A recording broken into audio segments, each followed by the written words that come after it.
Açıq silishtirma. Faqatla ikki misolni oldim, ammo menda misol ko'p. 2013-yili Saudiga borganimda bir Hindoneziyalik oila xizmatchisi bilan tanishib qoldim.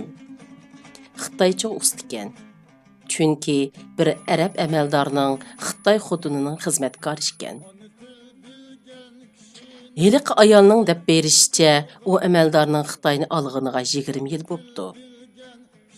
Başqa 3 arab xotiniga qaraganda bu Xitoyning imtiyozi yuqori ekan. 7 bolasi bor ekan. 6 o'g'il, 1 qiz. 2 o'g'li oliy maktabga kiribdi. Biri Angliyada bir harbiy maktabda, biri Shanxayda o'qiydi ekan. Heliq bolalar oilada ota-bola hammasi Xitoycha paranglashdiganligini, yemakka diqqat qilgan bilan an'anasi, yashash usuli Xitoycha ekanligini deb bergan. Heliqi arab amaldormu bular bilan ravon bo'lmagan Xitoycha paranglashamış. Bu gaplarni men tog'dan, bog'dan gap so'rgan bo'lib bildim. Demak, bular hamma yerda siyosat o'ynaydi. Mana ma'u biz tillayotgan Xitoydagi oilada o'z tilini saqlash xislati.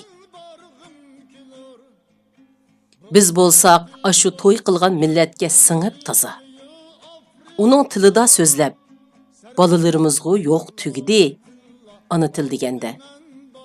O'zimizmi bulimiz sipi o'zdan ashu millat.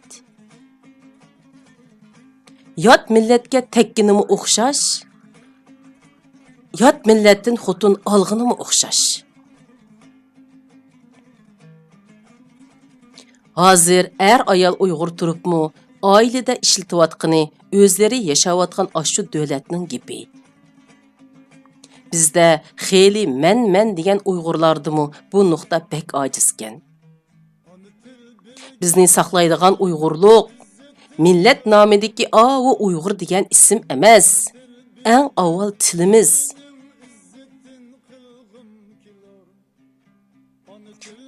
Bultur tramvayda ketayotdim. Oldimdagi o'rin va yenimdagi o'rin bo'sh edi. Bir ozdan keyin bir arab ana o'g'li va do'sti bilan birga chiqdi. Oldidagi o'rinda ona bola, keynida yenimdagi o'rinda do'sti o'ltirdi. Shu vaqtda o'tira yoshdagi bir turk ayol tramvayga chiqishiga yiliqi bola o'rinni bergan edi. U ayol rahmat deb o'ltirmadi va boladan gap so'radi. Sen qancha yosh, qaysi davlatdan, qaysi maktabda o'qiysan degandek. Bu gaplarga yiliqi arab bola shundaq ravon turk tilida javob berdi. Bugun ko'zini og'rib qilib doktorxonaga mang'anligini tushundirdi. Keyindan opisi bilan arab tiliga yaqin bir shividi paranglashib mangdi. Bir ozdan keyin keyindagi opisining do'stiga ravon arab tilida gap qildi. Men hili uningga, hili buningga qarab o'ltirib ketdim. Avu kichik bola onasi o'zaro paranglashganda o'zlarining tilida, boshqalarga shu millatning tilida gap qilyotdi. Avu arab ona bolaning yashagan davlati, maarif va jamiyatda ishlatadigan tili arab tili. Ular shuni saqlab qolsin bo'ladi-ku. Uningdan ishib, o'zlarining yerlik tilida ana bola fikr almashtiryotdi. O'z tilida deyishidek maxfiy gaplarmi emas bo'lmasa? Bolasi sirtni ko'rsatib bir nimalarni deydi, opisi javob berdi. Arasida mashinalarning marka ismimi bor degandek. Bularga qarab, bek jiq narsalarni o'ylab xiyolga cho'kib, bordigan yerimdan 2 bekat o'tib ketibdiman. Bularmu ana tilinglarni saqlanglar degan ochiq tavsiya va ogohlantirishlar orqali o'z tilini saqlayotganlarmidi? Yoki o'z ana tiliga bo'lgan sevgisi, ixlosi sabab vujudida tabiiy shakllangan ongmidi? Xuddi qursoq assa bir narsa yeyman degandek tabiiy ongmidi? Bizda birdan bir tutib qalalaydigan, birdan bir mablag' talab qilmaydigan, o'g'inish ketmaydigan, qurbatimiz ozoda, keng tasha, to'salg'usiz yetadigan narsa siz, biz e'tiborsiz qaravatgan, ammo eng muqaddas bo'lgan ana tilimiz. Men universitetda ishlayotgan vaqtimda gap aralığında Xitoycha aralashtirib gap qiladigan yoki Xitoychaga usta ikkisi bir yerga kelib qolsa Xitoycha fikr almashtiradigan o'quvchilarimizga qarata shu misolni olgan edim. Her qandaq bir chet ellik yoki vatanimizdagi har qandaq bir millat Xotanning yoki Qashqarning eng chet yezisiga berib yashasimi, o'zaro paranglashganda Uyg'urcha emas, o'z tilida paranglashidi desam ishlamsizlar, dedim.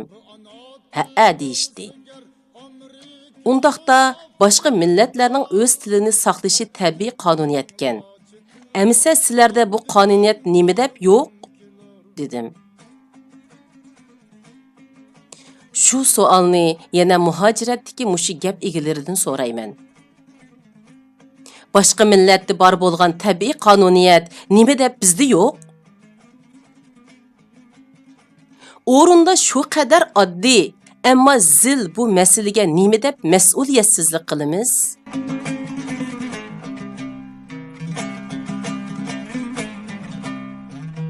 Onu til bilgen kişinin izzetin kılgım kilar. Onu til bilgen kişinin izzetin kılgım kilar. Onu tilni ağzedin altın berip algım kilar. Onu tilni ağzedin altın berip algım kilar.